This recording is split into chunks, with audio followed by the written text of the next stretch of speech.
What's going on, everybody? We are back. We're going to start a new series answering questions that you guys submit. So if you have a question that's burning, go ahead and send it in. You can put it in the comments below. We'll make a video just like this to answer all of those questions. I'm going to read you the first question. This question actually came into a buddy of mine, Nick Young from Velix Training Group.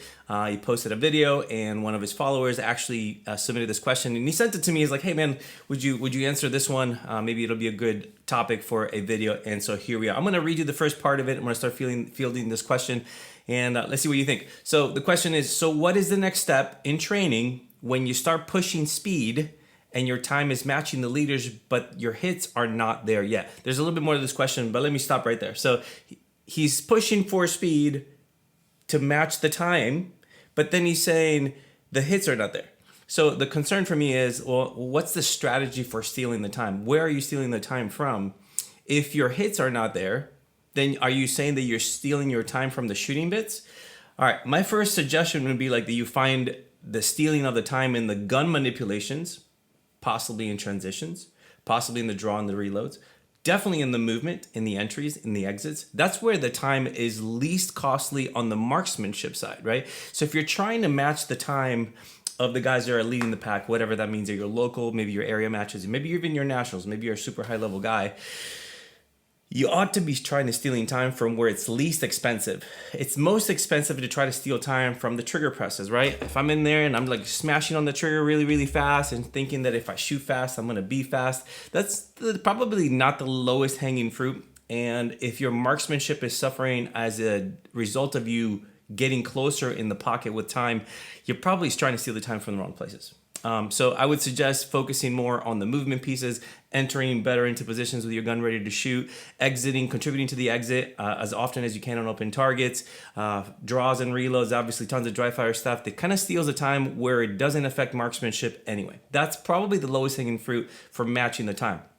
Now, to follow up with this piece, he says, how do you train to maintain the speed by tying up your grouping? So this is definitely what the problem is. You're trying to steal the time from just pressing the trigger really fast and trying to shoot super fast, which probably reduces your accountability a whole bunch. So maybe you're dipping your toe in the wrong place to find the time, all right? So like I said, I gave you some places where you might find the time. I think you might have a strategy problem in your training. And so let's talk about that. You talk about what's my next step in training? The next step in training would be to find good strategies for different target distances, different target sizes. So we talk about confirmation levels and we talk about shooting strategies that you might train and have data on so that when you go to a match or something like that, you know where you can shoot at what paces, right? So some targets will allow you to shoot predictably. Some targets will require you to shoot reactively. Some targets may even require you to shoot in group shooting strategy.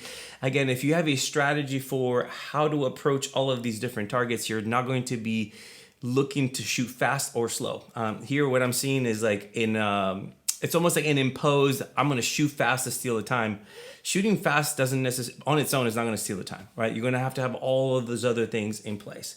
And then it says, is it all grip? Is it managing splits based on the target distance? Now you're starting to get somewhere. On that last question you have, you're going like, is it split based? Is it target distance? I think if you manage your split times by like some sort of audible thing or some cadence thing, you're going to have more problems, right? So I would say I'm going to post that or tag the video somewhere on here where we talk about grip eyes and trigger, which is your marksmanship, and then I give you a bunch of information about confirmation levels and how you might use the flash, the float, and the focus sight to kind of direct your transitions or the beginning of the shooting pieces. And then from an engagement standpoint, we have the predictive shooting, reactive shooting, and group shooting. I'll post that video somewhere here, or at least attach it to this, because I think it'll give you a bunch of information about how do you go about figuring out how quick you can shoot something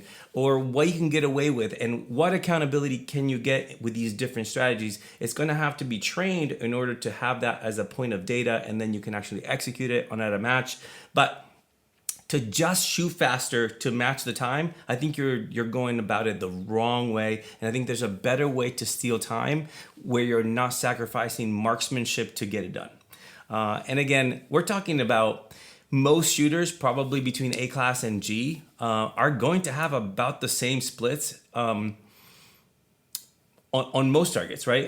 There might be like a couple hundreds here, but we're talking hundreds of seconds, maybe a tenth of second, as opposed to like 3, 4, 5, 6 tenths on an entry, 2, 3, 4, 5 tenths on a reload, 2, 3 tenths stalled on an exit. So like we're talking about transition time, exit time, entry time.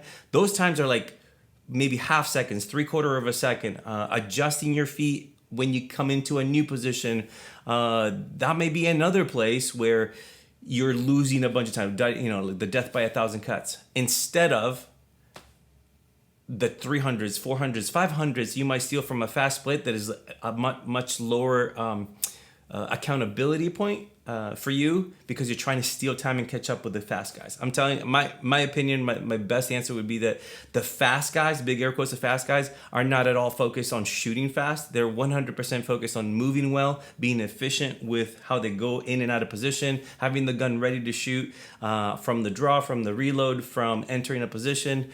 Those are the places where they're focused, and the splits are completely running in the background because they have strategies that they have trained to get the results that they need at different distances. So I hope that it helps you to kind of guide you a little bit. And like I said, watch that other video with the 9 things you need to know. And I think you're going to find a bunch of information that guides your training. And you're not going to be risking all of your accountability and marksmanship by trying to catch up time by just shooting fast.